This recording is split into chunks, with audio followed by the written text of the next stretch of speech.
మేడారం జాతర అంటే అందరూ సమ్మక్క సారలమ్మల పేర్లే చెప్తారు.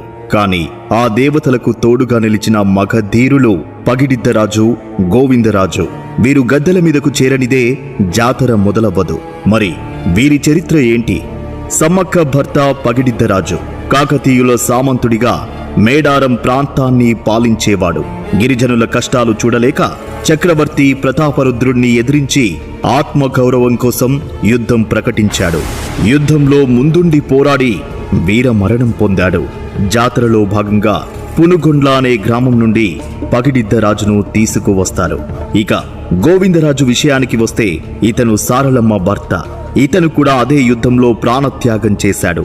జాతర సమయంలో కొండాయి అనే గ్రామం నుండి కాలినడకన అడవి మార్గం గుండా గోవిందరాజును మేడారం తీసుకువస్తారు. వీరిద్దరూ గద్దెల మీదకు చేరిన తర్వాతే సమ్మక్క సారలమ్మలు వస్తారు.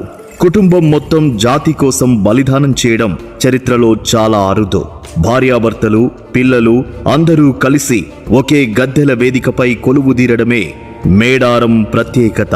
నెక్స్ట్ వీడియోలో రక్తపు టేరులా మారిన జంపన్న వాగు వెనుక ఉన్న ఎమోషనల్ స్టోరీని చూద్దాం. మీరు మన ఛానల్ని సబ్స్క్రైబ్ చేసుకోవడం మాత్రం మర్చిపోకండి.